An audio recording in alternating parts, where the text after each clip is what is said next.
So namaskaram everyone. So I will read the first question. This question is from Srinivas. According to Bhagavan's teachings, phenomena don't exist independent of our awareness. I am trying to reconcile this with the continuity of various phenomena, including memory and vasana. I seem to be aware of only a certain collection of vasanas in a duration of time, and certainly not aware of the rest of my vast horde of vasanas. I recollect some other vasanas and how I indulged in them in the past by using memory. They might not have been active recently, but I am sure if I indulge such vasanas now, they will rise again from dormancy, some perhaps to greater levels than others. Since they cannot be stored independent of my awareness, are they somehow veiled from my awareness or exist in my awareness but are somehow too subtle to be known? Right, okay, it's a good question. Firstly, when we talk about awareness, we need to understand the distinction between the pure awareness that we actually are and the adjunct conflated awareness called ego or mind. So it's only in the view of ourself as ego that phenomena of all kinds seem to exist.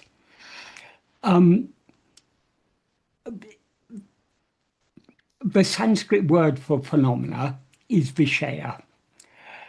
And the vasanas that are projected as these Viṣayas are called Viṣaya-Vāsanās. Viṣaya-Vāsanās are inclinations to attend to phenomena, or to put it another way, are inclination to seek happiness in phenomena. So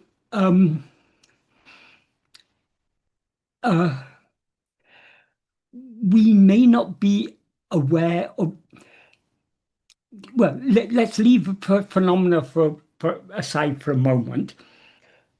The whole world exists only in our own mind.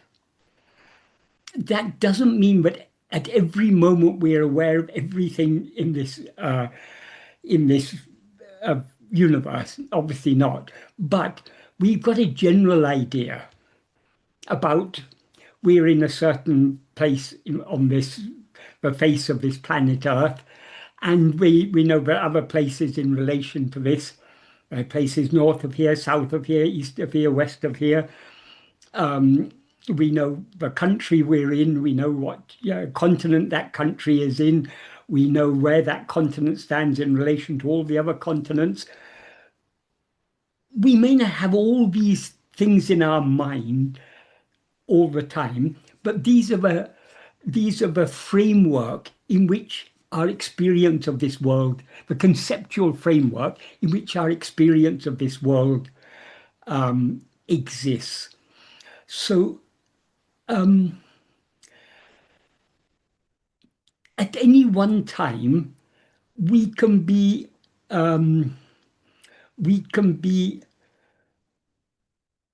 significantly aware of only a limited range of phenomena. For example, if we're looking at a scene, there may be a vast scenery before us, but we'll be looking at any one moment, we'll be looking at only one part of that scenery.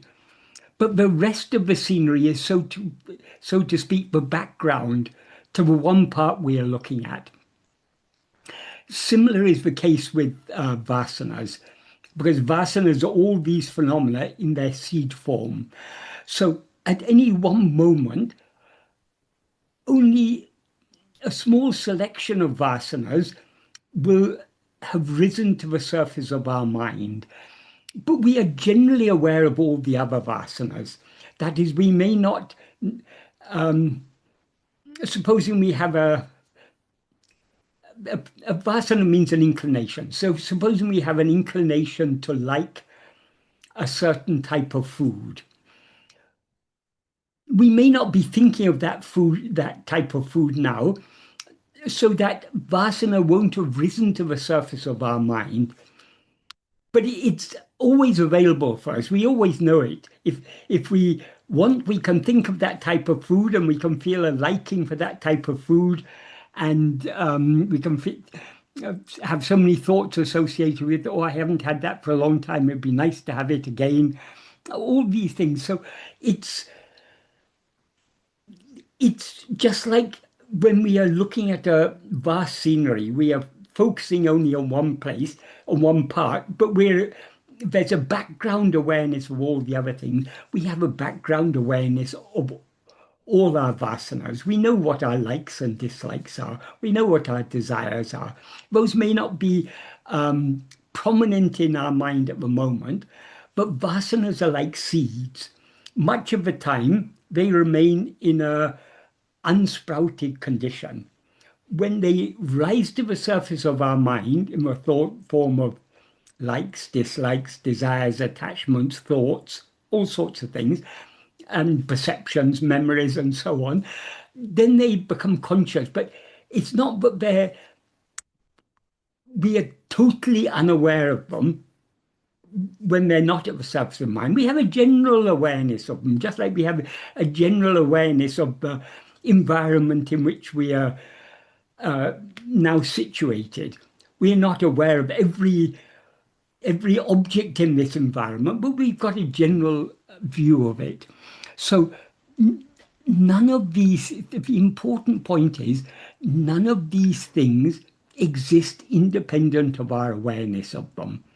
That we may be more, if we're attending to a particular thing, that stands out more in our awareness. If we're not attending to it, it recedes into the background of our awareness. But it's so to speak, it's always there in our awareness. I don't know, Srinivasa, you here? Is that a helpful answer to your question? Yes. Does it make sense what I'm trying to say? Yes. It seems, I think you gave the example of vision. If you look at a scenery, Yeah. when my attention is focused, that stands out, and rest sort of fades away. Yeah. They're still in my awareness, but they're not as Yeah. prominent. Or for example, supposing you're traveling on a train, you're traveling to work or something, you're on a train, you may be looking at your mobile. Your attention is on your mobile, so you're not paying much attention to what's going on around, but you're not totally unaware of your surroundings. There's a sort of background awareness of other passengers, people pushing, people rushing to get off the train at the next station. All these things will be there, but they're not, because they don't concern you so much. You're not focusing so much on those things. There's something on your phone, maybe a text message or an email, something that's important to your attention will be on that. But the other things will be there in the background of your awareness. Right. And it's the same with vasanas. Vasanas are all that we are now aware of are nothing but sprouted forms of our vasanas. Our vasanas are the seeds that sprout as all these phenomena. So we have a general awareness of our vasanas. We know what our likes and our dislikes are. We know what we are inclined towards, what we are not inclined towards. Some things we have a liking for, other things we have an aversion for. All these things we know, even though it's not at this present moment right at the center of our awareness. It's more on the periphery we're aware of it. Okay. Even language, like I'm not aware of all the words in English, but yeah, I seem to be familiar with them as yeah. When the time comes, the words pop up in our mind. Or sometimes when we're reading, we come across an unfamiliar word.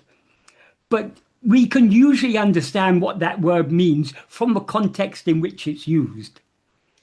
And if we're not sure, we can go and look in a dictionary, but it's all these things are there. even when we're not using the language, we know we have access to that knowledge. And if a certain language, if we don't use for some time, we begin to become aware, but we've forgotten words. But we're not so, when we find ourselves in a situation where that language is being spoken, it's more difficult for us to follow than it was in the past, because in the past we were more familiar with it. Then for some time we haven't had exposure to that language, we become unfamiliar to it. But it's all a matter that is, everything is there in our awareness. Some things are more, at this present moment, they're more at the center of our awareness. Other things are more at the periphery. Okay. I have a rough idea of these things. Like I'm aware of my likes and dislikes. Yes. Sometimes some vasanas crop up, and I'm surprised that. Yeah. Sometimes sometimes we had overlooked certain things, but they're all there. I mean, the fact that they crop up means they were there, even though we hadn't paid attention to them before. They hadn't been brought to our notice. Right.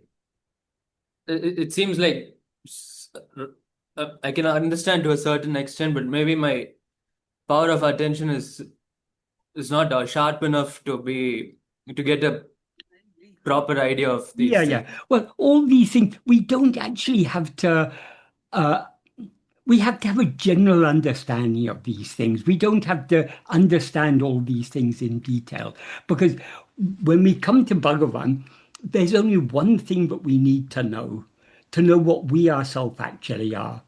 And when we know what we actually are, all these phenomena, that ego will be dissolved, and all these phenomena will be dissolved along with it. So we are not much concerned about these.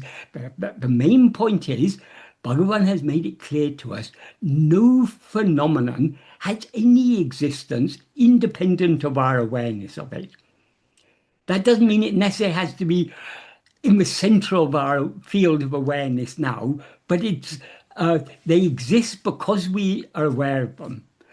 We are aware we live on a small planet in a small solar system, which is part of a vast galaxy, which is one among billions of galaxies. Because we learn these things at school when we learn physics or whatever. We learn about the universe. So all these things we got a vague idea about, but we don't know all these things in detail.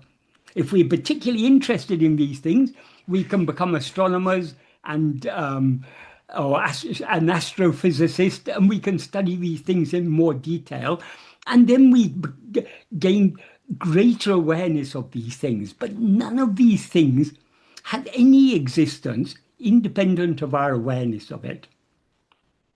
All this, take science, for example. Where does science reside?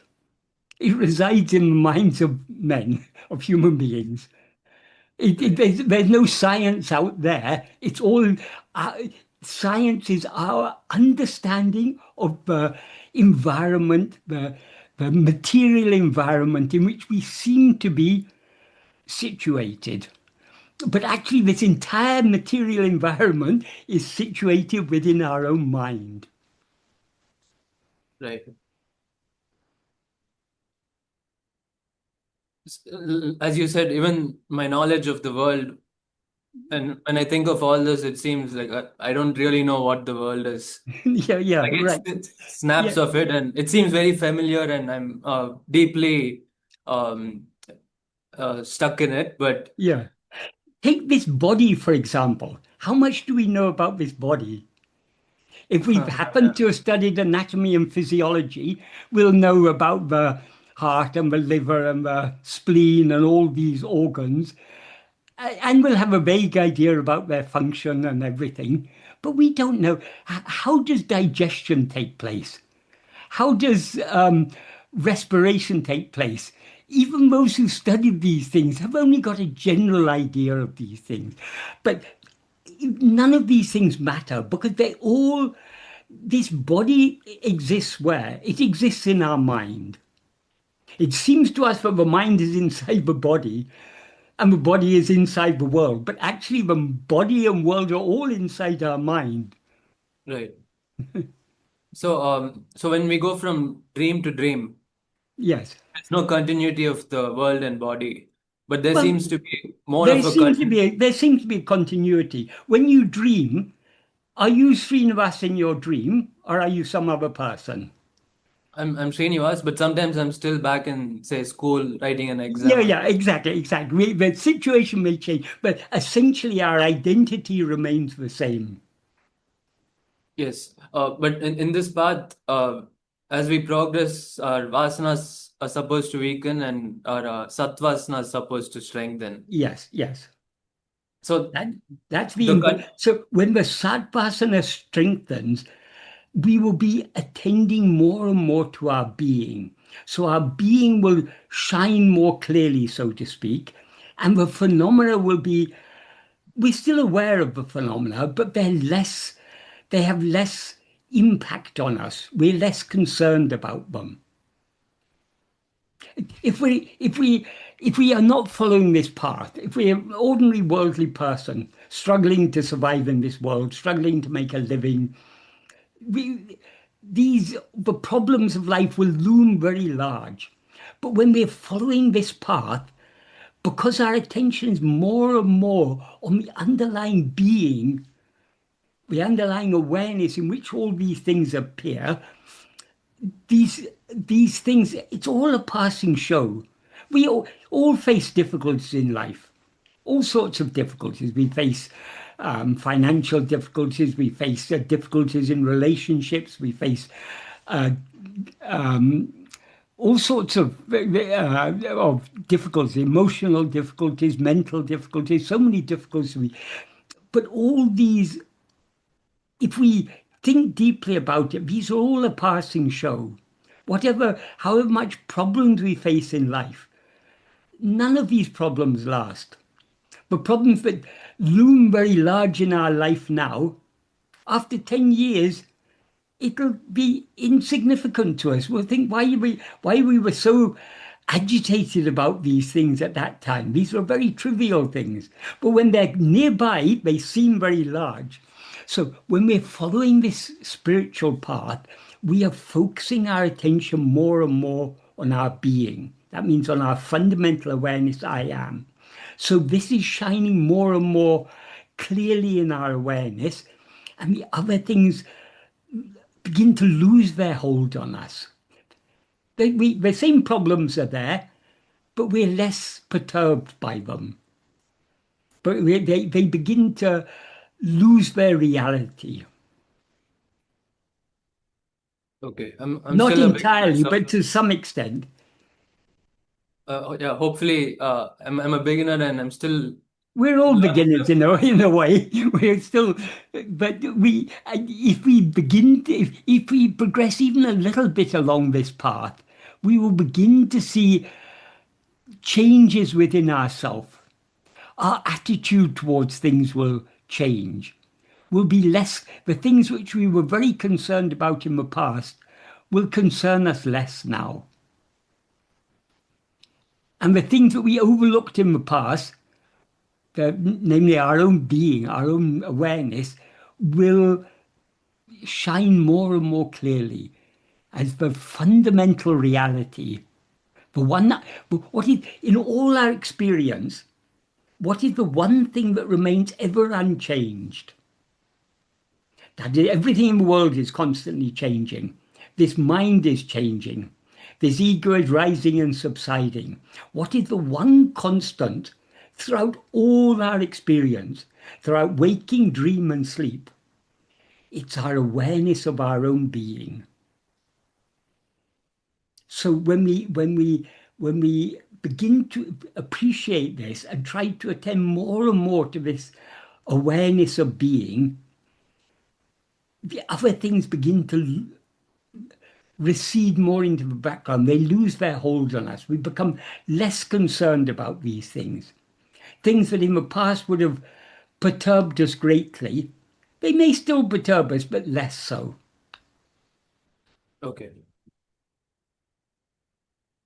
So I don't have to take a stock of my vasanas or anything. I have a rough idea, but it's just the practice that I should Yeah.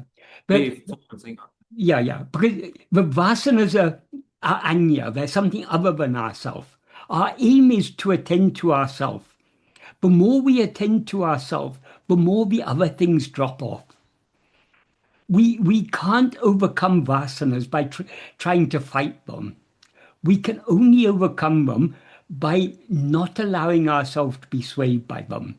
In other words, not being moved by them. Yes, okay, there's so many likes and dislikes that keep on rising in our mind. If we are constantly allowing ourselves to be pulled hither and thither by these, we are caught up in mental activity. But if we try to hold on to our being, these vasanas will have less and less hold on us. We'll be swayed by, they'll still be there, but their power to sway us will decrease until eventually they'll wither away. Like a plant, if you've got a plant, if you don't water it, sooner or later it's just going to dry up and die. Vasanas are like that. So we not attending it means we don't allow ourselves to be swayed by it. Okay. And so I've read your arguments about sleep, and they Yes. make sense logically. Yes. So I can recognize that yes, I didn't experience any phenomena in Yes. sleep. And But you slept. I know When I you slept. wake up. So and that shows you were aware of your own being in that state. there would not be a state called sleep at all if I was not aware. So I should. Yes, exactly. But somehow the recognition is not clear. And on some occasions, it seems like yes, I feel there's the recognition of that state seems on very few occasions. It seemed as soon as I awoke, I recollected. Oh, it seemed like surprising that things appeared. But on most cases, I'm just concerned about as soon as I wake up, I'm. Yes, this is the nature of the mind. But the more we try to attend to ourselves in waking or dream, the more clear it will become to us that this fundamental awareness of being is pervading throughout all of being means of our own being. This is pervading throughout all the three states. Many people, when it's pointed out that we're aware in sleep, it makes no sense to them at all. They're not able to appreciate it at all. No, I wasn't aware of anything. They're so they can't distinguish the underlying awareness from the awareness of phenomena. In other words, they're mistaking the phenomena to be the awareness. Right. It was like that when I first read these arguments some years back. Yes. But even now, I feel if it was clear to me, then every time I wake up, it should be clear that, I was never really not aware of myself. Yes. But that sort of familiarity is lacking. Well, this is where the abhyasa is very important. That is, we can understand things to a certain extent by Śravaṇa, by hearing Bhagavan's teachings. But we understand more clearly if we think carefully about it. That's the Manana. Try to understand why Bhagavan says like that. And then it becomes more clear. But the real clarity is gained when we try to put these things into practice. The more we put these things into practice, the more blindingly obvious it will become. But what Bhagavan says, that is the truth. Okay. That conviction will come to a certain extent through the Śravaṇa and Manana. More through Manana than Śravaṇa, but even more than through Manana, it becomes clear through the abhyasa, the actual practice. Okay. That's why the practice is so important. So as I practice and my understanding gets better, yes, I'll be able to recognize. Gets better means it becomes clearer. Everything becomes clearer to us. Because this is very simple things. It's not a complicated thing to understand. We just need a clarity of understanding. So that clarity is what we gain by trying to follow Bhagavan's path. So it will become increasingly. So my question was, I remember reading in some article that the extent to which we can attend to ourselves in waking or dream is only as good as our recognition of ourselves in sleep. Yes, yes. So, but our recognition of ourselves in sleep is dependent on how well we attend to ourselves in waking. They go hand in hand. Okay. So focus on practice is primary and yeah. Okay. And one last thing, I think I've read in some article you mentioned that to show that we're always aware of ourselves. Yes. You say we cannot be aware without being aware that we are aware. Yes. And that entails being aware that I am. Yes, exactly. So I understand the second part. If I'm aware that I'm aware, then yes, certainly I'm aware I am the one who's aware. Yes, So I'm aware yes. of my existence. yes. So when you say that, so is it? I thought I'm confused as to, is this an argument or is it like a pointer, or is self-awareness like a brute fact that we Well, just have to recognize? in Bhagavan's teachings, a lot of things, we can view them as arguments, but more than arguments, they're just pointing out to us things that we had overlooked. So it's a matter of recognizing the truth of it. So it is an argument of a certain sort, but it's more of a pointer. So we need to, when Bhagavan says things, we need to recognize that for ourselves. We recognize it by Manana, thinking carefully about it, and most importantly by Nididhyāsana, by the actual practice, by abhyasa. Okay. So it's not just that when I reflect on it mentally, I'm aware now. Yes. Then it's certainly I'm aware that I'm aware. Yes. But what you mean is actually not verbal even, right? It's just exactly. Okay, I'm not sure I quite grasp the significance of that. Could you just explain a little more on that? A lot of these things, they become more clear with the passing of time. Okay. That is, we could say that by Manana we get a conceptual understanding, but even that is not quite true, because if we're really doing Manana, we begin to recognize the truth of these things. So it's more than just concepts. We are seeing these things for ourselves. So though we talk about Śravaṇa, Manana, Nididhyāsana, there's no clear dividing line. If we are really listening to what, or paying attention to what Bhagavan is telling us, along with the Śravaṇa, we'll be doing the Manana, we'll be seeing the truth of what he is saying. And seeing the truth of what he is saying, that puts us into that state of abhyasa. So though we talk of them as Śravaṇa, Manana, and Nididhyāsana, actually if we're doing it properly, the Śravaṇa automatically leads to Manana, and the Manana automatically leads to Nididhyāsana. That's ideally. It's not always quite like that, but that is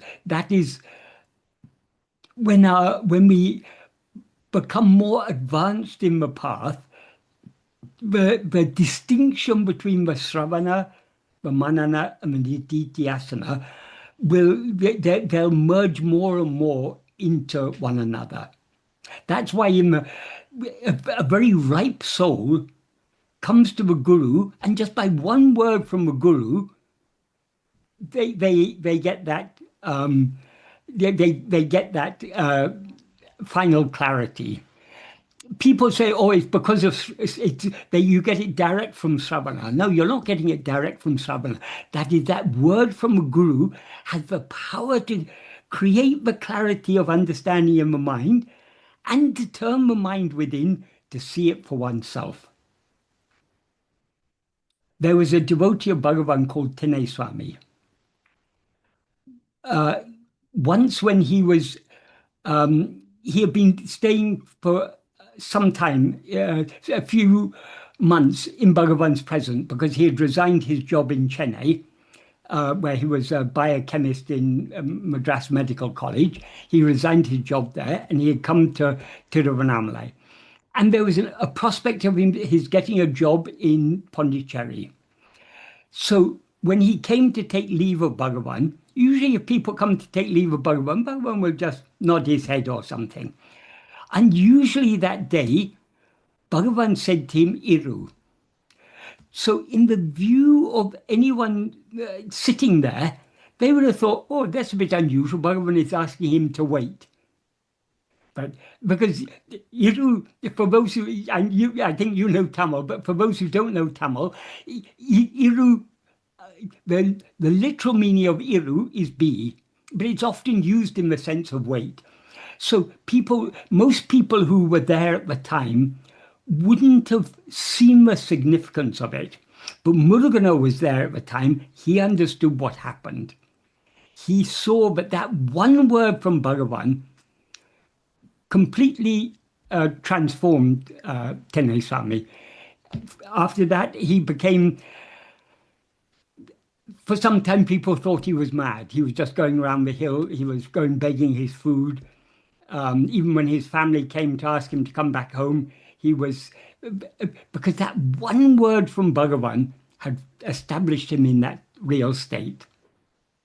But that happened because of the pakva. That's not going to happen to you or me because we don't yet have that pakva. But when you get the pakva, when you get that ripeness, that one word from a guru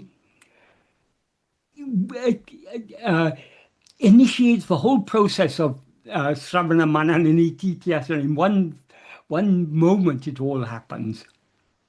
But there would have been a lot of Śravaṇa, Manana, and Nididhyāsana before that as a preparation for that.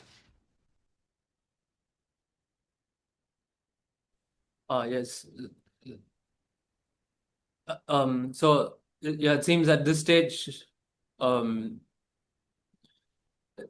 can see. So when I read some teachings and think about it and make an effort, then the attention goes towards. Yes. I can see what you're saying, but yeah, it's it doesn't yet go deep enough. It doesn't yet go deep enough. Yeah, we can't more effort. Yeah. And also it seems like I need to effort have and also the receptivity. When Bhagavan says things, if by his grace our mind has been matured, his words will have a far greater impact than if our mind hasn't been so much matured. That's why many people sat in Bhagavan's presence for years. They heard Bhagavan again and again, saying the same things.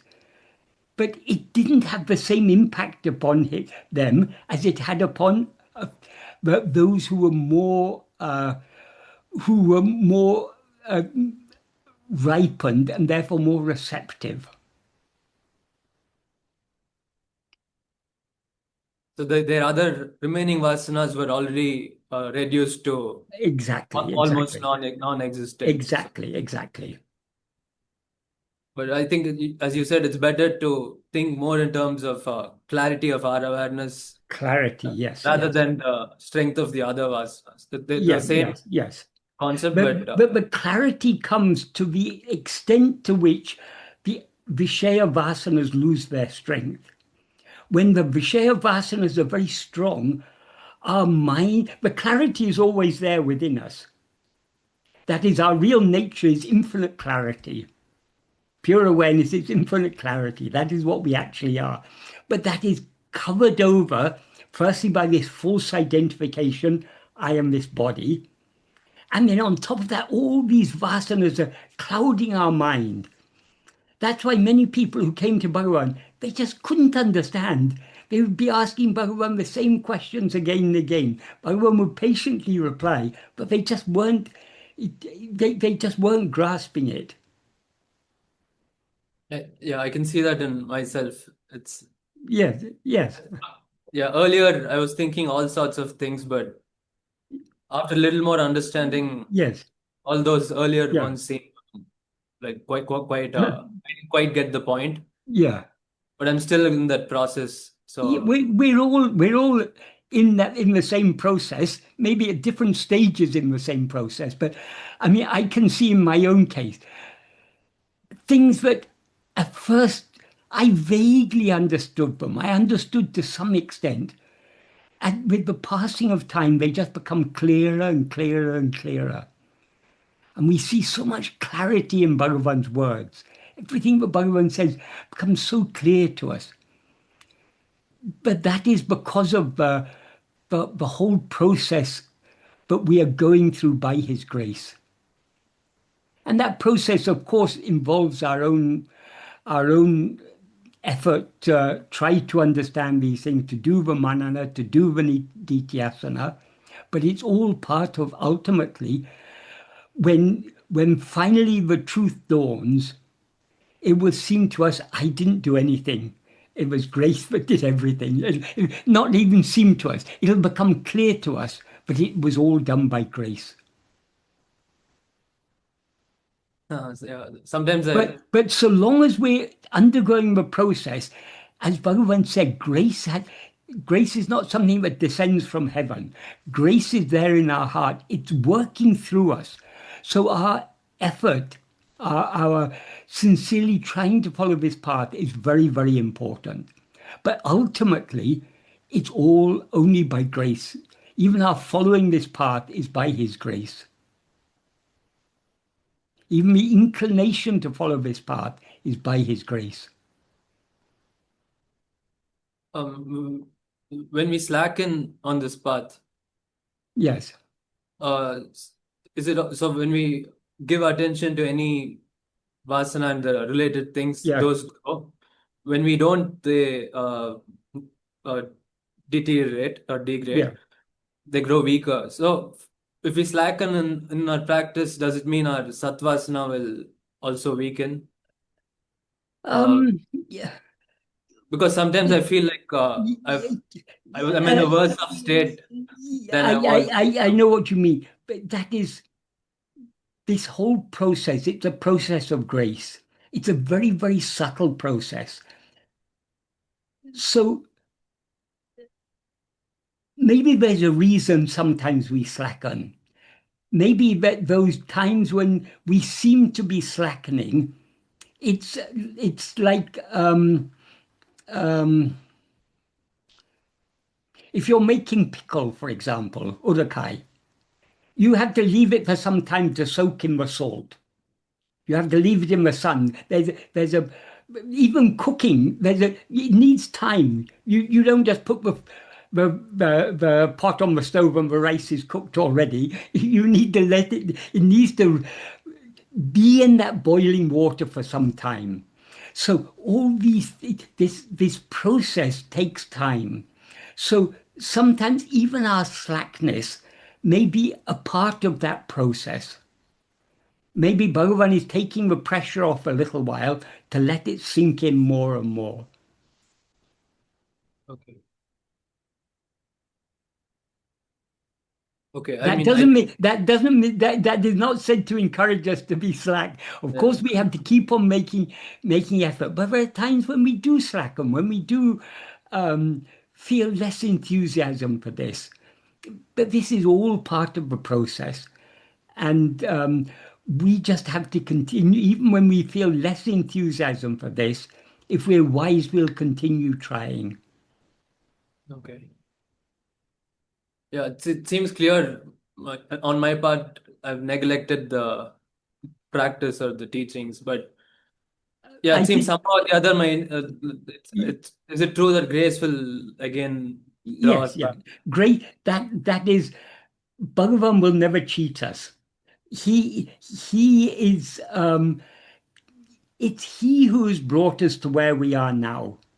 And he who has brought us to where we are now will not forsake us. He will take us to a final destination.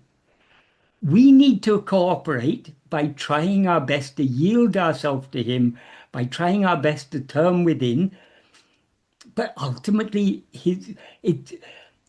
we will be saved not because of us, but in spite of us.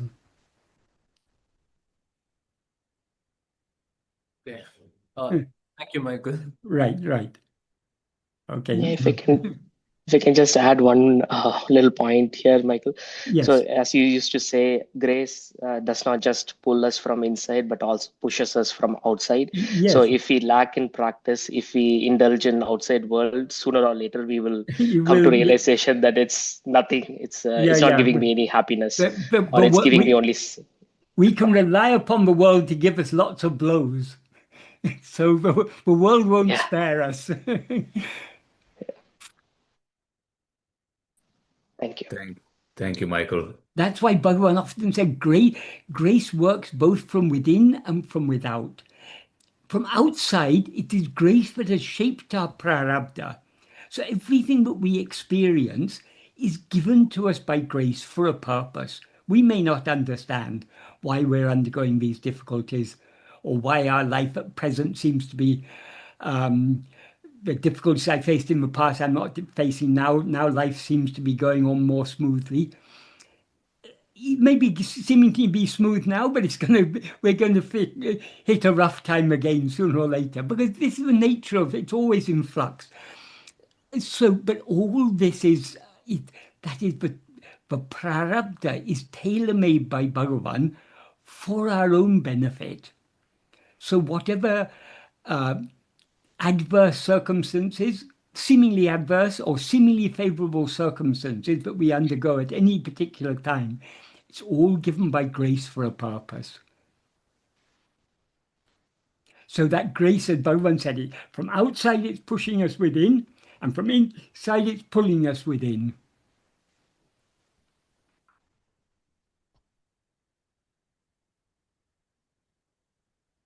Thank you, Michael. All right. The next question is from Sanjay Lohia. Michael said the following in his video dated April 19th, 2020. Michael is quoting you. God is infinite love, and he loves us as himself. So because he loves us, he wants us to be happy. And the only way to be infinitely happy is to surrender ourselves. So in a certain sense, we can say that God wants us to surrender ourselves. Not because God wants anything for himself, but for our sake. He wants us to be happy. My question is regarding the idea God wants us to be happy. I understand that God is infinite happiness and that he does not experience anything other than himself. So does he really perceive ego and its unhappiness?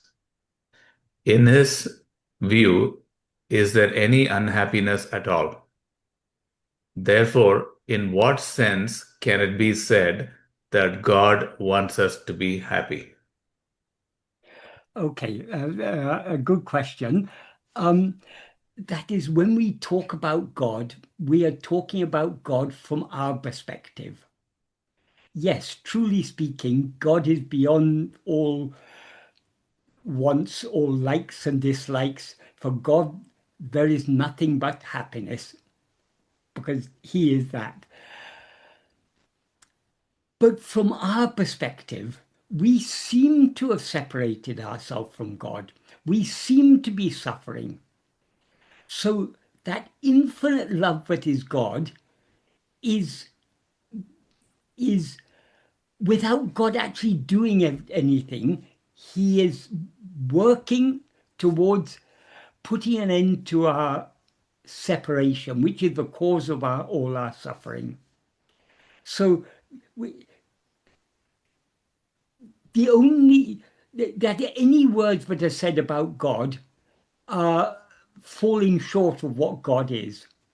The only language that can adequately describe God, as Bhagavan made clear, is silence. Only silence can reveal what God actually is. Only silence can reveal what we actually are, because what we actually are is what God actually is. So as soon as we come down to the level of words, whatever we say is going to be imperfect. It's not going to do justice to God. But so when we say things like that statement I said, that is how it seems to be from our perspective. God seems to have to be concerned about us. Of course, for God, he's beyond all these things, but because we need to understand God's perspective and our perspective are quite different. Because what God sees as one, we see as all this multiplicity. So we see as pleasure and pain, good actions, bad actions, birth and death, happiness, unhappiness, all these differences that we see are not there in God's view at all. But what we see as all these differences is what he sees as one. So in a certain sense, we can say God knows all our troubles even more intimately than we know them. Not because God is aware of troubles as such, but because he's aware of the underlying reality. So with our finite mind, we are now trying to understand the infinite. We are certainly going to fall short. But Bhagavan and so many sages, they've talked about God's grace, about God's love. Tirumula says, Ambe Shivam. Love alone is Shiva. So he's love itself. So we try to understand that love in terms of our finite mind can grasp. But his love is infinite, so we can never adequately describe his love. We can never adequately grasp what his grace is. So whatever we say is an approximation. It's pointing in a direction. Like Bhagavan's teachings, all Bhagavan's words, his teachings, they're all pointers. But he himself makes clear that whatever is said in words will always be inadequate. But ultimately, the truth can be revealed only by silence. Even to understand Bhagavan's words, to understand what he's pointing at, we need a certain clarity of mind. That clarity comes from silence. So the power behind Bhagavan's words is the infinite power of his silence. That is why his words are so powerful. The words are pointing us in the right direction. If we follow the direction in which his words are pointing us, and ultimately what are all his words pointing at? They're pointing back to us. Pointing back to pointing back to the need for us to attend to ourselves. If we do that, then we will merge into the silence, and then only we will really understand Bhagavan. We will really understand his love. We'll really understand his grace. We'll really understand his teachings. Is that a satisfactory answer? Yes, sir, it is, sir. So I was just thinking that God, Aruṇācala or Atma Swarupa, they have got that attracting power. They attract us towards ourselves. Yes. So metaphorically, we can speaking that attraction. By that attraction, God is wanting us to be happy. Yes, yes. So because just to make sense, I'm using these words. Because what is the very first clause of the first sentence of Nana? Sakala Jivagalam Dukkumembadindri Sukumai Iraka Virumbuvadalam. Since all jivas want to be happy always without what is called misery. So that it's our very nature to want happiness. And that nature to want happiness comes from where? It comes from our real nature, which is infinite happiness and infinite love. And then he says we have greatest love for our own self. And then he says, but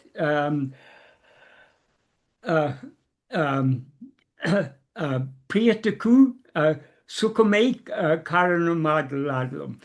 The cause for love is only happiness. Happiness alone is the cause for love. So we all love for happiness is our very nature. Our very nature attracting us towards itself is Yes. God wanting us to be happy. Exactly, exactly.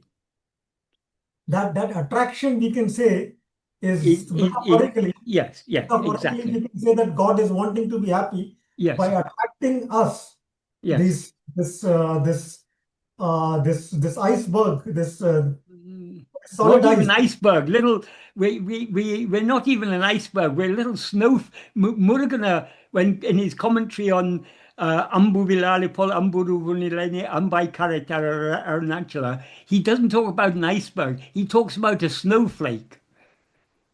So we are our seeming separate existence is so insignificant, like a snowflake. If a snowflake falls on the ocean, what will happen? It'll melt immediately.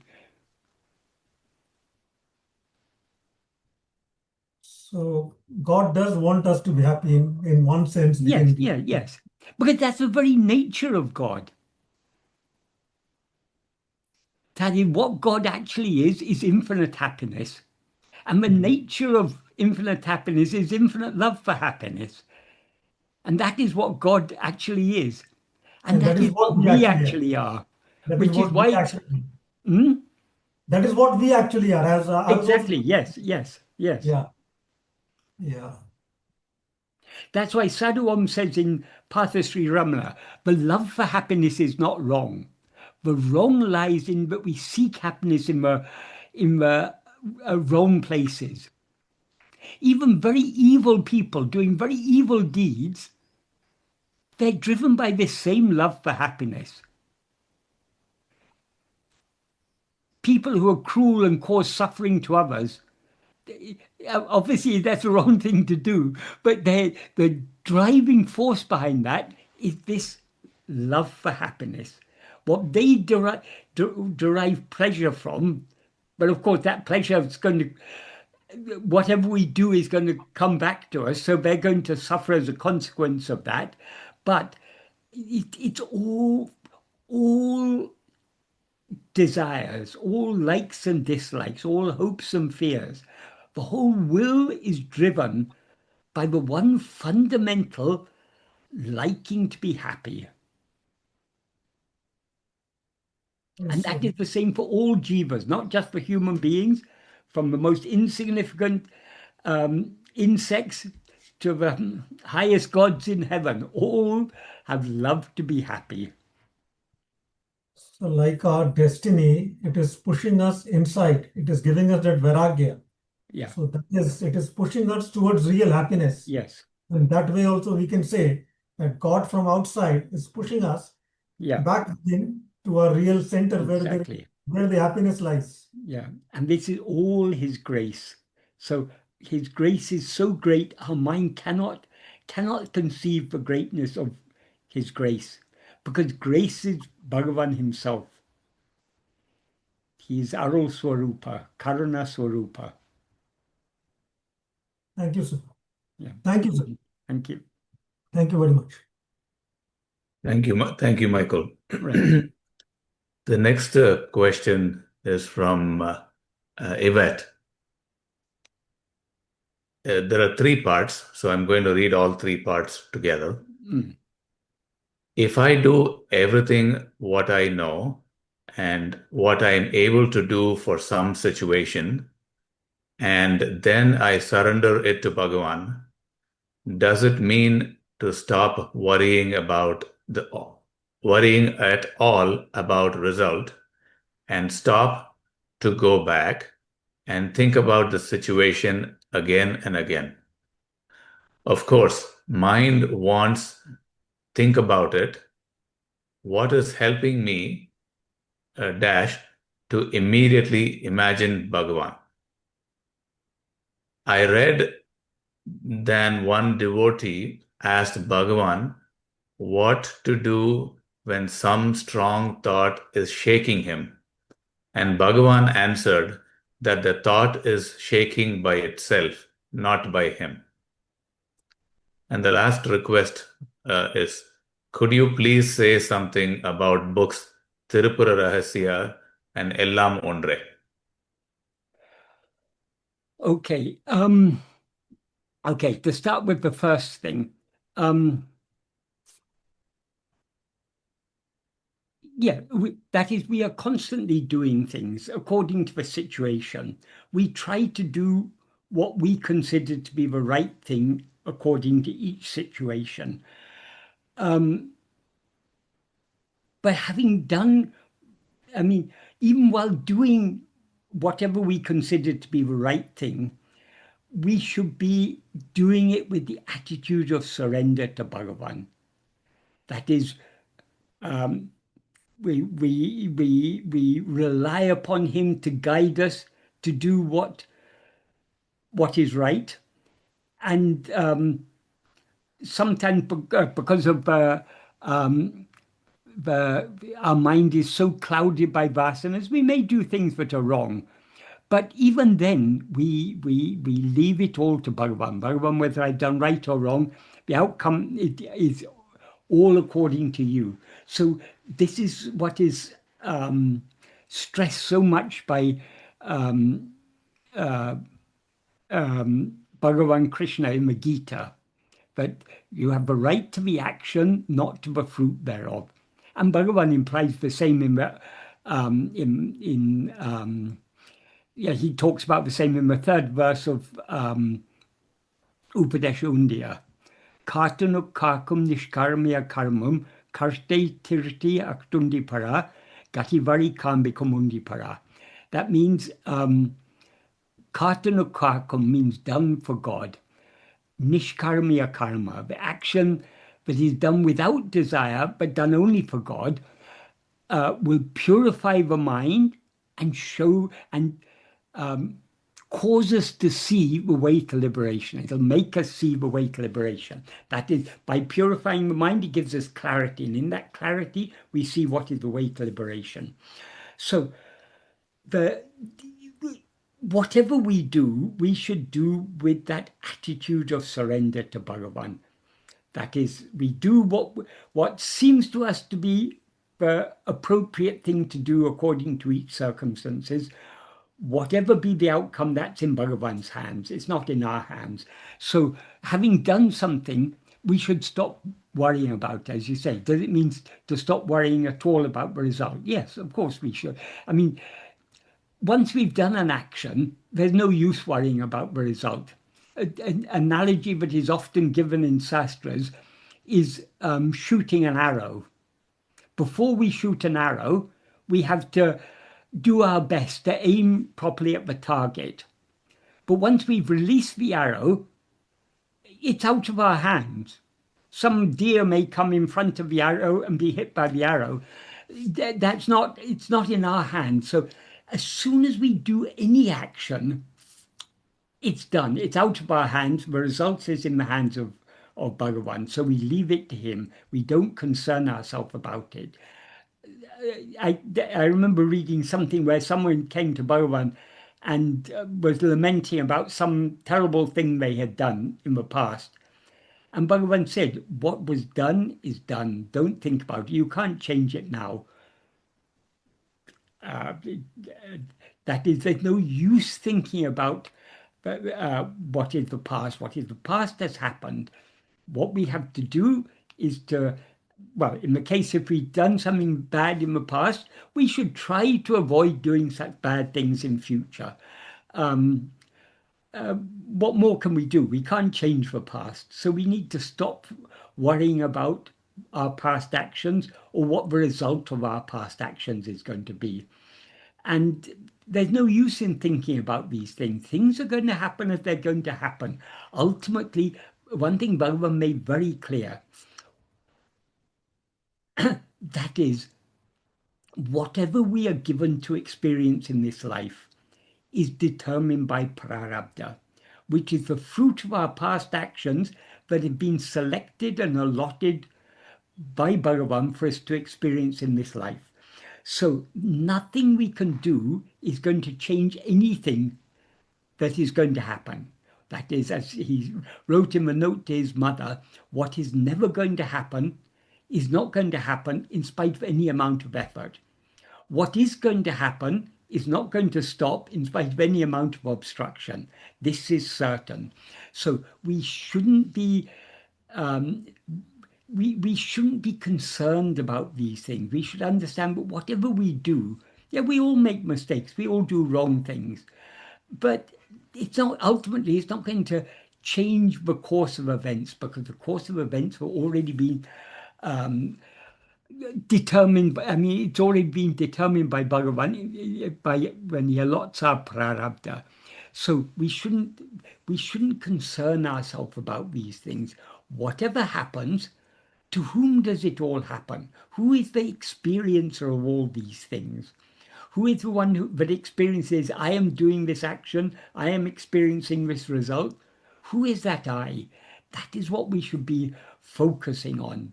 So we shouldn't, as Bhagavan also said, we shouldn't be concerned either about the past or about the future. Take care. If we take care of the present, the past and future will take care of themselves. So what is it that is ever present? The only thing that is ever present is ourself, I. So we should try to hold on to that ever-present awareness of being and be unconcerned about other things. I don't know if the person who asked this question, is that a clear answer, or do you want to ask anything more on this? It's okay. Thank you. Thank you, Michael. Yeah. Namaste. Namaste. Was that a clear answer? Yes, it was. It was actually about the, I love animals. And Yes. sometimes when I do everything to save someone, but for example, the kitty is going back, is not going back to my house. So I don't know what is happening. It's not my kitty. So I just pray to Bhagavan to take care about this, and just, but you know, the mind is still thinking, gosh, should I do something more or not? Or yes. This is the nature of the mind. But in the 13th paragraph of Manana, Bhagavan says, when one Paramēśvara-śakti, what he means by Paramēśvara means the supreme Lord, the supreme ruler of the whole universe. That Shakti, that power of that supreme Lord, when that one Paramēśvara-śakti is driving all karyas, that means everything that's meant to happen, everything that we are meant to do, it's all being made to happen by that one divine power. So when we know that such is the case, why should we, instead of yielding ourselves to it, be constantly thinking it's necessary to do like this, it's necessary to do like that? If it is necessary for you to do something, he will make you do that thing. So leave it to him. So we need to stop. It's of course, it's much easier to say it than to put it into practice. We need to stop worrying about anything. We need to leave it to him. And if he wants us to do something in that situation, he will make us do whatever is the appropriate thing to do. So it shouldn't sometimes it's it's better when it's just up to me, but when it's about the animals and their lives, I know, of harder course, for me. yes. And if you're a parent, a mother or a father, will think the same about their child. Mhm. It's not about me, it's about the child. But even in that case, whose child is that? Whose child is that small animal? We're all Bhagavan's children. He knows what is best for each and every one of us. So whatever is happening, it's happening by his grace for the good of all of us. So sometimes things happen. If we look at the world, so many terrible things we see happening. So many wars and so many famines and poverty and so many things, which in our eyes look very bad. But why these things are happening? Could any of these things happen if Bhagavan didn't allow them to happen? He allows them to happen because we may not understand why. Ultimately, we're all experiencing the fruits of our past karmas. But he doesn't allot the fruit of our past karmas. It's not the law of karma is not a reward and punishment system. We reap the fruit of our past karmas in order to learn from our past mistakes. So how this happens, it's very, very subtle. How grace is working is something very, very subtle. But whatever happens in this world, nothing can happen except by the grace of Bhagavan. So even the most terrible things that happen in the world, it's all happening by his grace for the one ultimate good. Because Bhagavan doesn't want to cheat us by giving us the trivial pleasures of this world.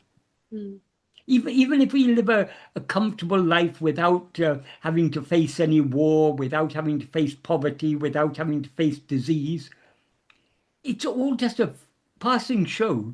Sooner or later, his body is going to grow old and we're going to die. Even if we're healthy for 100 years, when the 100th year comes, we're going to, sooner or later, we have to reach our end. So Bhagavan doesn't want to just satisfy our petty desires. He wants to give us the supreme and infinite happiness. So his grace is working towards that end alone.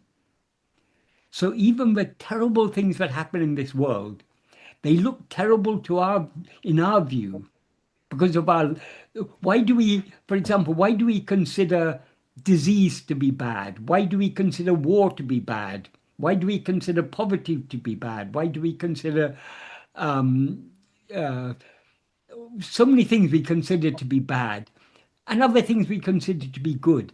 It's all according to our own likes and dislikes. We consider war to be bad because we wouldn't like to be in a war situation. We wouldn't like to have bombs falling on our head and seeing people, innocent people dying around us. So it's according to our likes and dislikes. But he's beyond all these likes and dislikes. He is working towards the ultimate aim, which is to annihilate our ego and thereby restore us to our natural state of infinite happiness. How you mentioned like and dislike. Yes. What to do when there is, in this ordinary life, on the streets, in a relationship, there's something still happening. And for example, the very first moment, it comes like or dislike. So how to balance it? Because something is nice, something is for us, for ego, for personality, is not. And there is first nanosecond is dislike on dislike, and then it's a little bit calming down. Sorry for my English. I understand.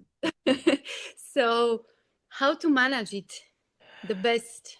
Well, having likes and dislikes, that's the nature of ego. That's the nature of the mind. We all have likes and dislikes, but we need to by following this spiritual path, our likes and dislikes begin to reduce in strength. We still have likes and dislikes, but they're less strong than they were in the past. We need to learn to accept whatever happens is happening according to his will. So when we see something, if we see some person or some animal who is suffering, the natural reaction is to try and alleviate their suffering. Of course we should do so. I mean, that's the right thing to do.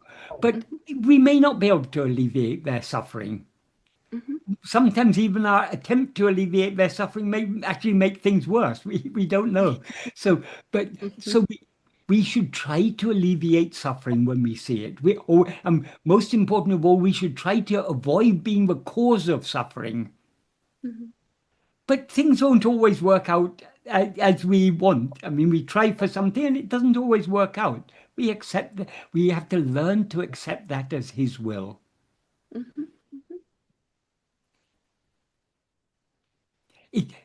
People think surrender is a very easy path. You just say, I surrender, and then you can get on with your life doing whatever you want. That is not surrender. Surrender means giving up all our likes and dislikes, being willing to accept that whatever happens is happening according to his will and is for the ultimate good of all concerned. Even the terrible things that are happening in the world, they're all happening according to his will for the ultimate good of all those concerned.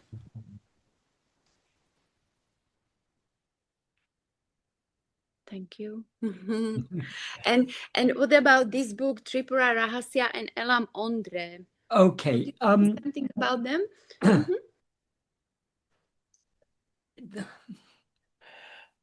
Personally, I'm not much interested in these sort of things because we have Bhagavan's teachings, and Bhagavan has given us what we find in Bhagavan's own teachings is the essence of all spiritual teachings. In the case of Ellām Oṇṟē, it is said that Bhagavan recommended this, but I find it hard to believe because it's a very, very ordinary, it's not at all a deep or subtle text. It's just some basic principles of Advaita philosophy, all is one. But it's not saying it very deeply, because ultimately, even to say all is one, even that is not quite true. There is only one, there is no all. So it's pointing in the right direction, but not at all in a deep and subtle way. And so how this thing about Bhagavan having recommended it came about, I doubt. And I've heard old devotees saying that this wasn't at all a text that Bhagavan ever attached any importance to. In the case of Tripura Rahasya, I don't know much about it. I think it's one of the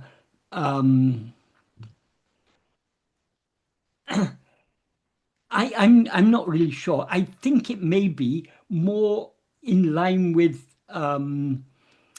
Kashmir Shaivism, which is a type of Advaita, but it's not the same as Advaita Vedanta, because in Kashmir Shaivism, they say everything is Shiva, therefore everything is real. So it's not as deep and subtle as the teachings of Bhagavan. I may be wrong about that. I think it's about 50. I think when I first came to Bhagavan, it was one of the books they were selling in the ashram bookstore, so I read it. And I don't even remember much about it. It's got it's certainly very some Advaitic principles there. But again, I don't think it's a particularly deep or subtle text.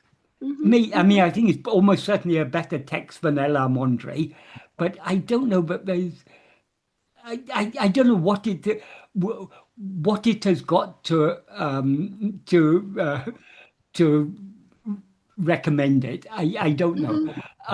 But as far as I'm concerned, when we have Bhagavan's own teachings, we really don't need all these other things.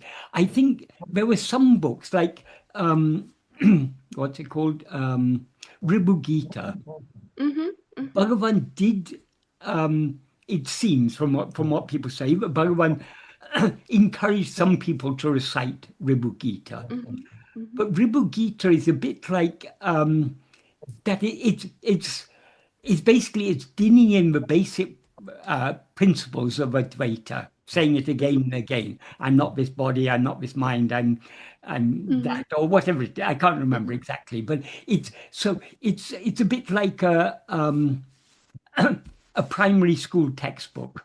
If you're learning your times table or your ABC, it's a bit like that. It's a basic text, so it may be useful for certain people. So that may be why Bhagavan recommended it. But again, it's nothing these things are not anything to compare with Bhagavan's own teachings, because what Bhagavan has given us in works like Nana, Uladu Napadu, Upadeshundiya, Ammavidde, and so many other verses of his, and Aruṇācala Panchakam. This is the essence of the essence of the essence of the whole of Vedanta he's giving us. So we really don't need all these other things. They may be appropriate for some people at a certain stage, but if we are drawn to Bhagavan, then we really don't need all these things. It was just when I was reading that he was recommended it, so I was like, okay, so I will look at it. Yeah. Well, is that a lot of things that people say, that is, Bhagavan himself said, the Jñāni is like a mirror. So if you're very interested in something and you come to Bhagavan, you will see Bhagavan, your own interest in that will be reflected back to you. For example, when Bhagavan was living on the hill, children from the town, at the time of Dīpavali, which is the time when they have fireworks and everything, they would bring their fireworks to play with Bhagavan. He would play the fireworks with them because they're children. So, but are we to say then, oh, Bhagavan recommended lighting the fireworks? No. So Bhagavan treats everyone at their own level. So people, for most children, it may seem to them, but Bhagavan enjoys playing fireworks because they enjoy it. They see that in Bhagavan. I understand. I was actually trying to explain this yesterday, but I don't know if I was explaining it very well in another group. Why we are all attracted to Bhagavan is because we see ourselves in him. See ourselves means, in the deepest sense, he is what we actually are. He's our own reality. So we feel a natural attraction to Bhagavan. But we also see in him, when our minds are clouded with many likes and dislikes, we see that reflected. I'll give an example. Major Chadwick, he was a very good devotee of Bhagavan, but I don't know how deeply he understood things. He somehow got an idea. Oh, I know. Bhagavan said that in one of the verses that Aruṇācala is the center of the world, the spiritual center of the world. Somewhere it is translated, it's the spiritual axis of the world. So he thought axis, it must have the corresponding thing on the other side. So Chadwick was very interested in finding out whether there's any holy mountain on the other side of the world. So he said, he gave this idea to Bhagavan, and Bhagavan said, well, why don't you take an atlas and look at it? And he took an atlas, and then it was somewhere off the coast of Peru in the sea. So obviously that doesn't, the exact opposite point to Aruṇācala. So that doesn't quite fit. But then Chadwick came to know about Machu Picchu in Peru, which is, nobody knows exactly what it is, but some people consider it was probably a holy place, because why would they have built a city high up in the mountains in such an inaccessible place? So some people consider it must have been a very holy place for whatever the civilization was that built that. So Chadwick then put this idea to Bhagavan, and Bhagavan, maybe. So, but Chadwick, when he's written about this, he wrote, but Bhagavan was so interested in this. Bhagavan wasn't interested in this at all, but because of his interest, he saw it reflected. Likewise with Annamalai Swami. Annamalai Swami was a builder. So he was very interested in building the buildings in the ashram. And so he, in his view, Bhagavan was so interested in all these buildings. But what the interest he saw in Bhagavan was his own interest. And it's recorded somewhere that Bhagavan once said, when Annamalai Swami enters, it's not like a person enters, it's like the buildings themselves come here in front of me. So people see in Bhagavan what their own interests, they see reflected in Bhagavan. Because he's got no personality of his own. He's like a clear mirror. So if a monkey comes in front of a mirror, it sees a monkey. If a donkey comes, it sees a donkey. So what we have in ourselves, we see reflected in Bhagavan. So people think Bhagavan took interest in this or in that. It's often a reflection of their own interest in these things. So when people say, oh, Bhagavan recommended this, or Bhagavan was very interested in this, it's as often as not, it's just a reflection of their own interests. Just like Bhagavan played fireworks with the children. Okay. People also say Sri Chakra. There's when a temple was built over Bhagavan's mother's shrine, because Bhagavan himself said his mother attained jnana. So that jnana itself gives power to that temple. So the fact that the temple was built over that doesn't need any other power, because the power of jnana is there.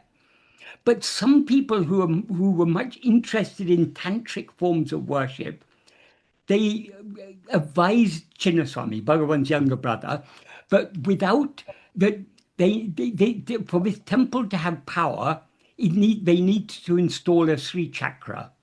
A Sri Chakra is a sort of tantric symbol, but it represents Shakti for power or whatever it is. So on their advice, Chinnaswami had a Sri Chakra installed there. And so when the Kumbhabhishekam was done, that is the consecration of the temple, is a ceremony called Kumbhabhishekam, which is when the temple is consecrated. Those who were interested in that Sri Chakra, they wanted to do a Sri Chakra Pūjā. This was in the final years of Bhagavan's life. He had the cancer, I think, at that time. So his health was not good, but they invited him into the inner shrine of the mother's temple for doing this Sri Chakra Pūjā. So Bhagavan was standing there for a long time. And in these small inner shrines, it becomes very, very hot when all these pujas and things are going on. They were doing this elaborate Sri Chakra Pūjā. And when it was over, Bhagavan came out. And some of the people there said to Bhagavan, oh, wasn't this very grand? And Bhagavan sort of nodded his head because he knew that's what they liked. And some people said, wouldn't it be wonderful if we have such pujas on a regular basis? And Bhagavan said in Tamil, who will take it on their head? But the tone in which he said it means, who will bother with these things? But Chadwick, who was nearby, he didn't understand what Bhagavan said. So he asked one of the people there, one of the priests or someone, what did Bhagavan say? They said, oh, we said it would be grand if this was done on a regular basis. But Bhagavan said, who will take responsibility for it? So Chadwick said, I'll take responsibility for it. So people now believe this Sri Chakra was installed by Bhagavan, and Bhagavan was so interested in it. Bhagavan is least interested in these all these tantric power and all these things. He's not at all Bhagavan's interest.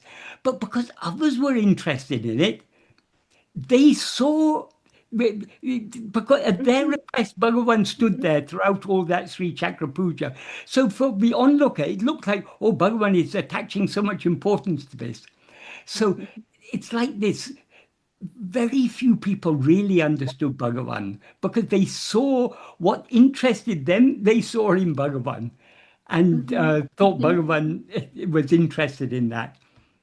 Bhagavan is, what is the essence of Bhagavan's teachings? If we read his own writings, he's interested in one thing and one thing alone.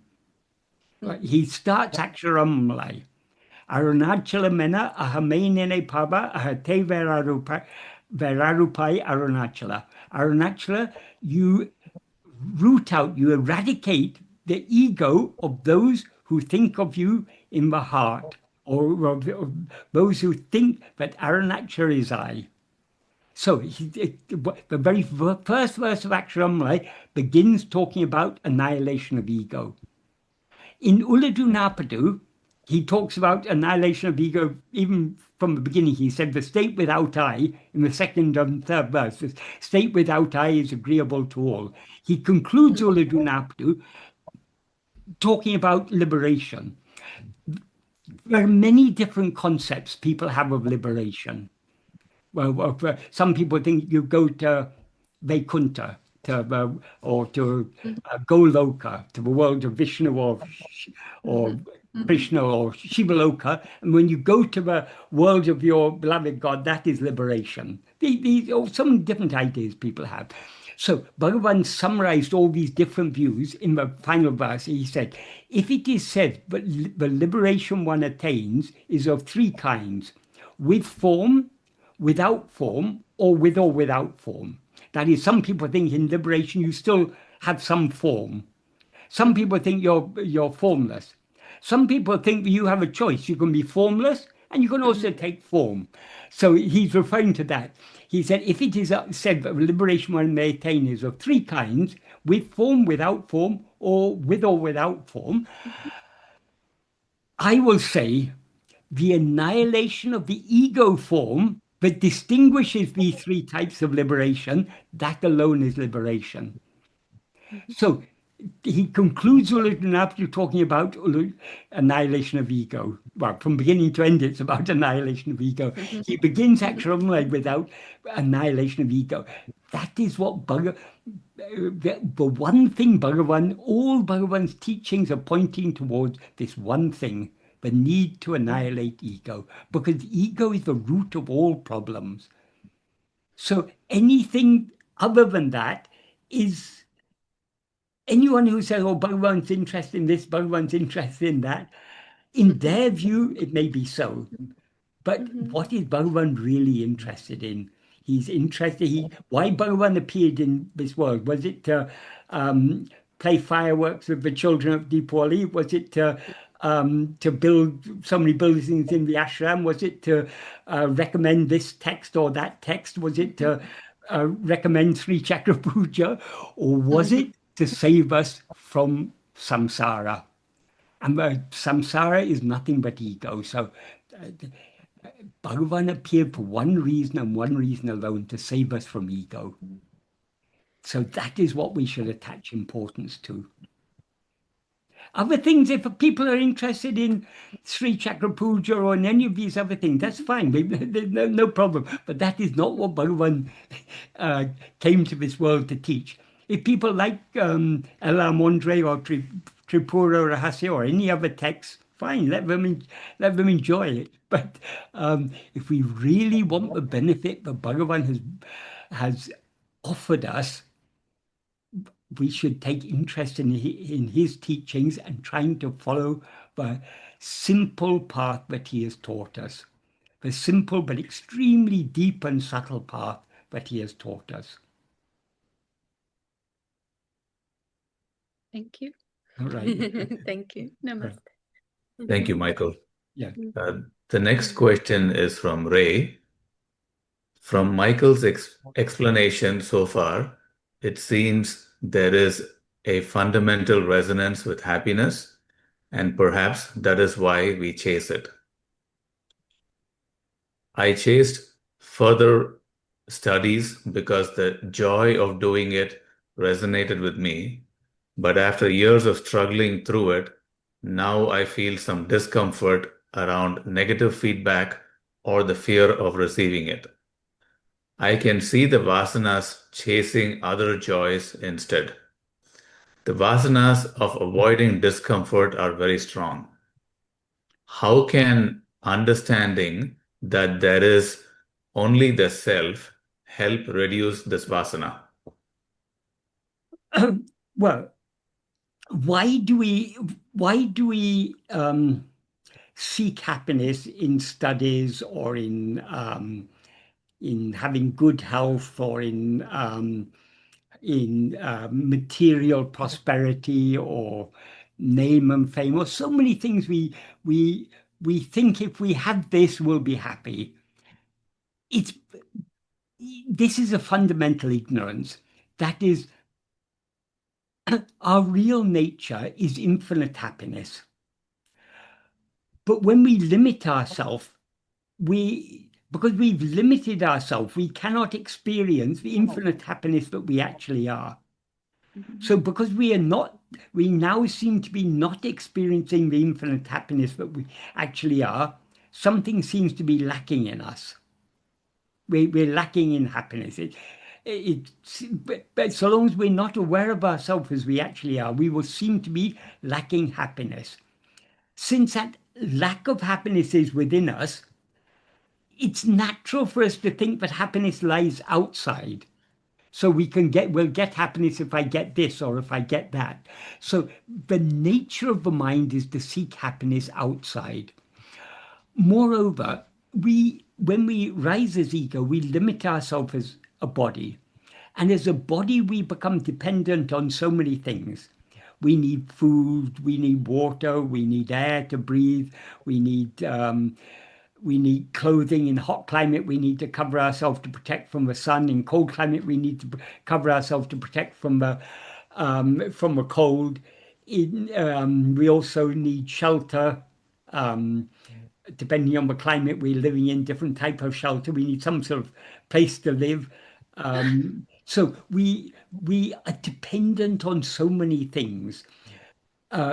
Things in order to survive as this body.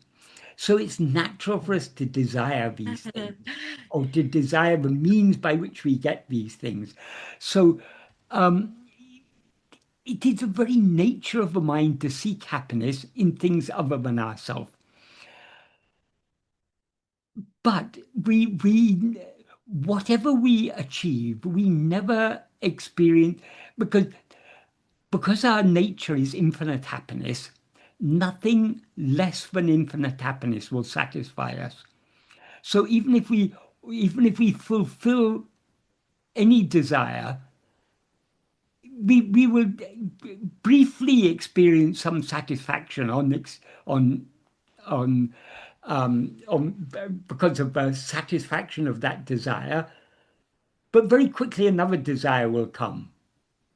If we're interested in higher studies, once we get our MA, we then want a MPhil, and once we get our MPhil, we want a PhD, and we may also want an MBA on the side to make our skills more marketable, and so on and so forth. There's never an end to the amount of learning. Or if we derive satisfaction from studying sastras, there's a whole ocean of sastras for us to study. We can study more and more and more, become more and more learned, but we'll never be satisfied because there's always something else, but we haven't yet studied, and we want to study that. If I study this, then I'll be happy. It's the same with wealth. If our aim is material wealth, when we acquire some material wealth, we'll be briefly happy, but then we're not satisfied. We want more, and we want more. And even if we get close to $1 trillion, like Elon Musk and some of these people, we'll still not be satisfied. Nothing can satisfy us other than the infinite happiness that is our own real nature. So if we want to curb this seeking happiness in other things, we need to be serious about seeking happiness within ourselves. The more we turn our attention within, the more we as ego subside, And the more our desires, our likes and dislikes and so on, subside along with us. That is how we begin to feel a deeper satisfaction than the satisfaction we've ever felt before. So on this spiritual path, the motivating force on this spiritual path, if we're really following a spiritual path, the more we follow the path, the more we subside. The more we subside, the closer we come to experiencing the infinite and everlasting happiness that is our own real nature. And so that motivates us to follow the path more and more and more until finally we subside completely and merge forever back into our own being, which is itself the infinite happiness that we've all this time been seeking. Is that a clear answer to that question? Thank you, Michael. No, I think I've heard you say this many times, but I think I need to clarify a little bit more what I meant. It's something to do with there's the spiritual life, and then, as you mentioned, there's the things that the body needs in order to continue existing. Yes. And so we make choices on a daily basis of how we want to work, how we want to live, how we want to spend our time, basically. Yes. And in the course of making those choices, somehow or other the vasana come into play. Yes. And some are stronger than others. So I think this is what I'm talking about. So we may make choices, and they tend to pull in two different directions. Yes. Because there's an aversion to, say, negative feedback or rejection or whatever. And then there's the choice is premised on, say, something that I think I could be good at, or I think I would like to do, and things like that. So through these opposing vasanas, I would say, of course, the self is always present. And I can choose instead to recede into the self. But, as long as we're in the body, I think this natural tendency is always going to be there, right? Yes, yes. So I suppose my question is around how can staying in the self or receding into the self or letting it go, how can that choice help to reduce the strength of these other vasanas? Are you following what I'm asking? Yes, I'm following. That is, all vasanas are vasanas are the seeds that give rise to all our likes, dislikes, desires, and so on. These are all the driving force behind all these things is our fundamental desire for happiness. We all are yearning for that infinite happiness that we actually are. But we don't recognize it's what we actually are, so we're seeking it in things outside ourselves. And vasanas, as you say, often pull us in opposite directions. We have so many different types of vasanas, and they're often pulling us in different directions. So vasanas are strengthened to the extent to which we allow ourselves to be swayed by them. And they are weakened to the extent to which we refrain from being swayed by them. So if we are following Bhagavan's path of trying to withdraw back into our own being, we are thereby strengthening the Sat-Vāsanā and correspondingly weakening all the Viṣaya-Vāsanās. How we are weakening them? Because we're not allowing them to be swayed. We're not allowing ourselves to be swayed by them. If we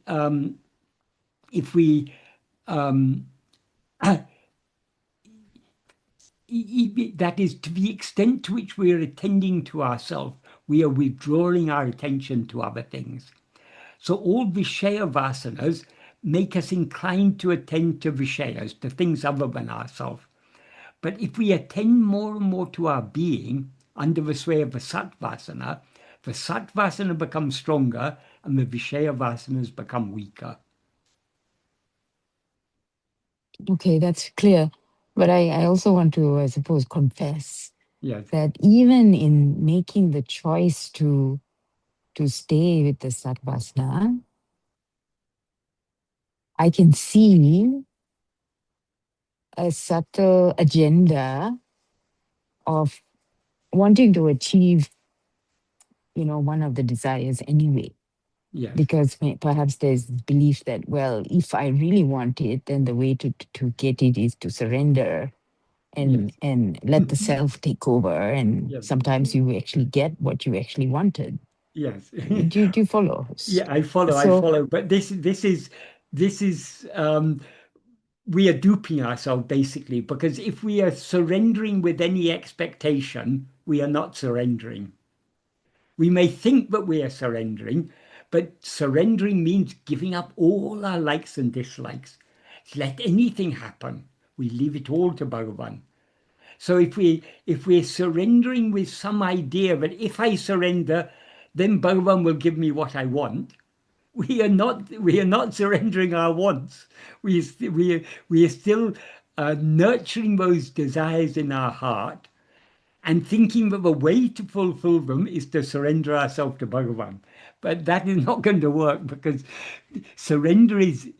true surrender is giving up, surrendering our will, giving up all our likes and dislikes. And not only giving up the likes and dislikes, ultimately surrender involves giving up the one who has all those likes and dislikes, those desires and wants and wishes and hopes and fears and everything. All that is,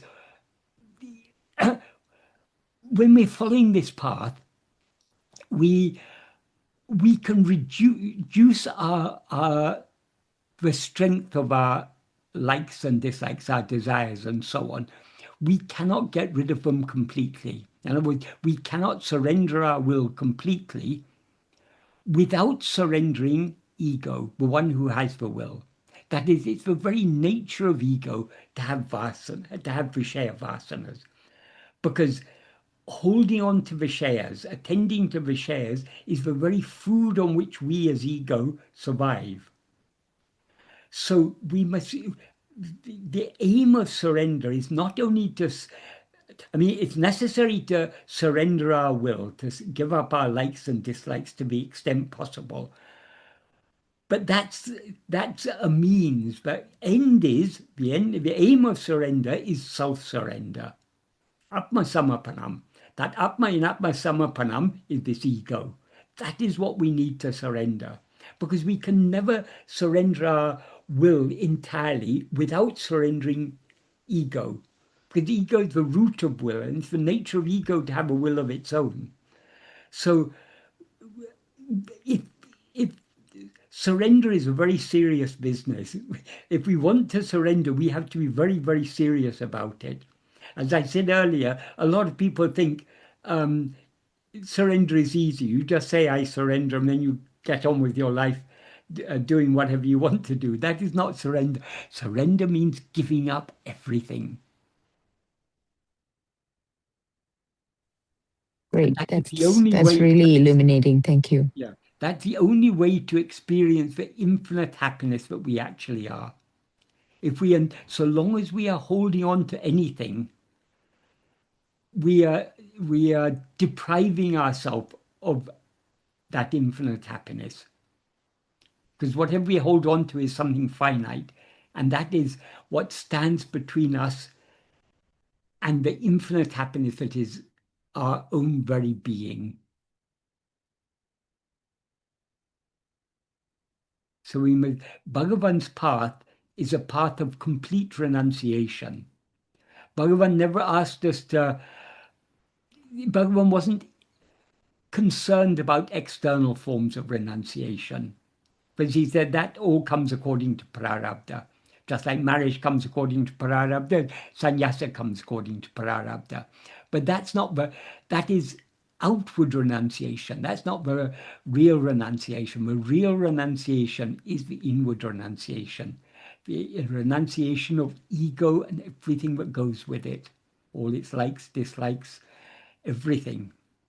So Bhagavan's path is an extremely radical path.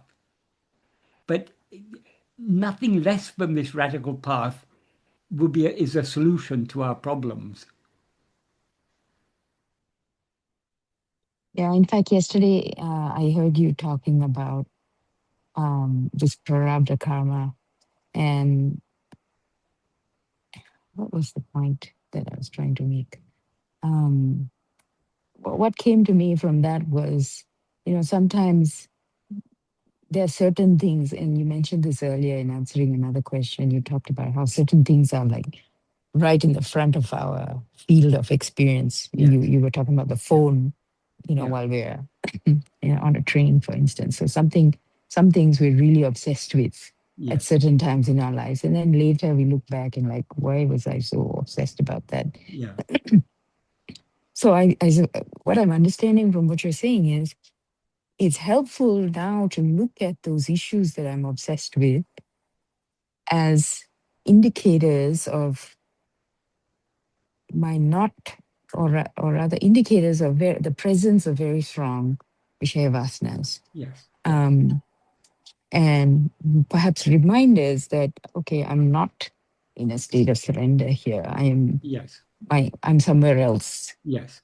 And if nothing else, that's the only value of them. Noticing that Yeah. I'm not where I intended to be. Yes. But also being careful not to turn that into a new obsession. Yeah. Well, the one thing we can be obsessed about is about real surrender. That means surrender of this ego. And the means to surrender ego is self-investigation, because the nature of ego is to rise, stand, and flourish by attending to things other than itself.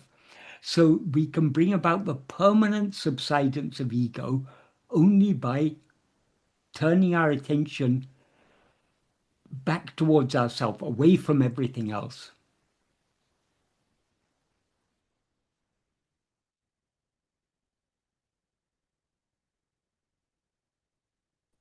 Bhagavan often said, either investigate yourself or surrender yourself. But though he gave it as an alternative, it's only at the beginning that they seem to be two alternatives. If we go deep into either path, it becomes clear self-investigation is itself self-surrender.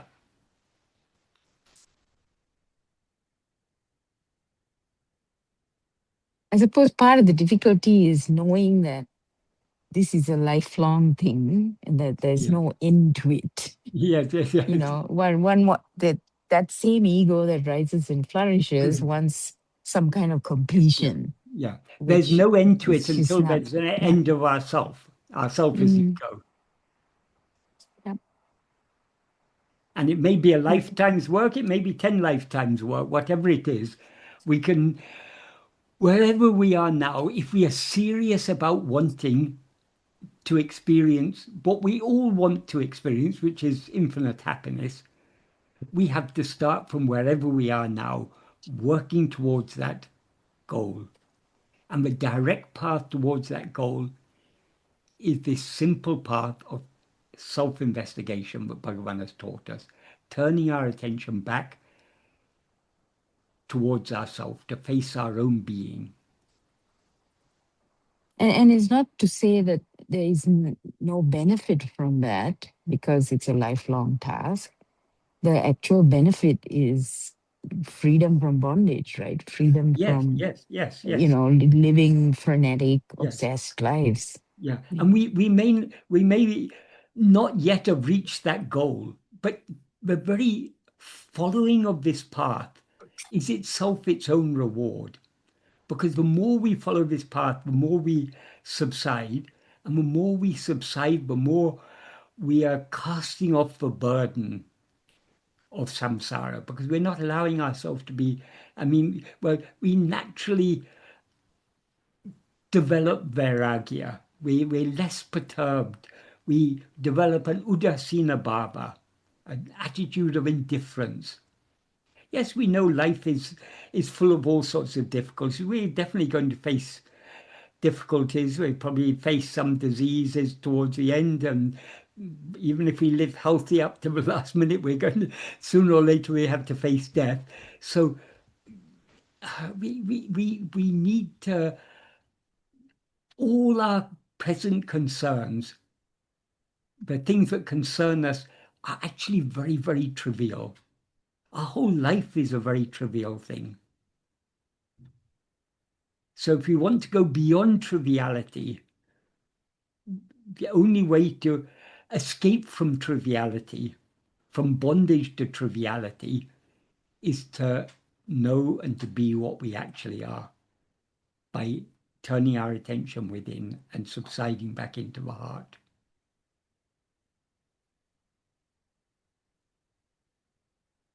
Michael, thank you. We have time for one more, and I see Francis has raised his hand. So Francis, please go ahead. Thank you. Thank you, Michael, for everything over the years.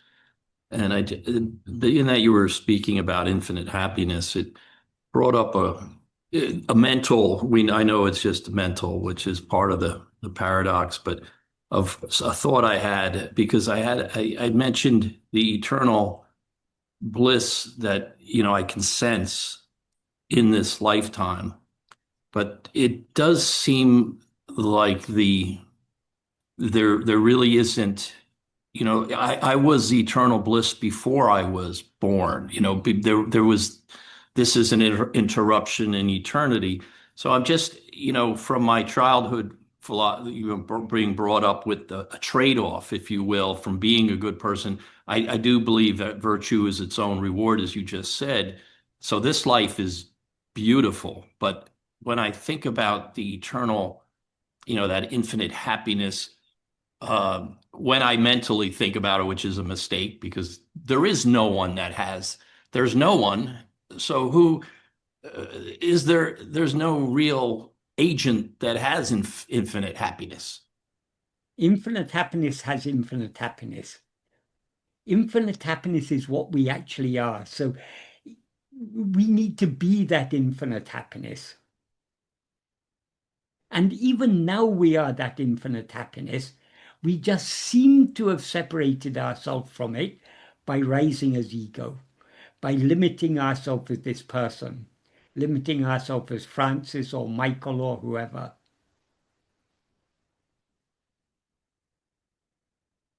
So all we need to do is to give up this false identification. So how we always try to be an agent for God, if you will. Like everyone is, we're all trying to be that. We're not trying, we are that. But when you do take care of other people, and a Mother Teresa, for instance, is there any, in terms of Ramana's philosophy, is there any trade-off for a well-lived life? Well, again, it's not just a matter of what actions we do. You can do very good actions with a desire that if I do all these good actions, then I'll have a better life next time, or I'll go to heaven, or whatever it is. That is, or you can do the same good actions with the attitude that you're doing it entirely for God. You don't expect any reward for it at all. If you do it without expecting any reward, then it will purify the mind and show you the way to liberation, enable you to see that the way to liberation is to turn back within and subside back into the heart. But so long as we're doing good actions with any ulterior motive, we will fail we'll get the benefit. Of course, good actions lead to good fruit, But because the actions are finite, the fruit will also be finite. If we live a very virtuous life, as a result of living a virtuous life, we may spend some time in heaven. But heaven is not eternal, because whatever got us to heaven is the fruit of our good actions. Those fruit, because the actions are finite, the fruit are finite. So it'll pass away and we have to come back again. So if you want to go beyond this cycle of action and the fruit of action, we have to surrender ourselves completely. That is, the actions may go on, but we're no longer doing them with we're not motivated by any desire for anything. We're doing it just for God, for the love of God. Why we do the good action? Because it's the right thing to do.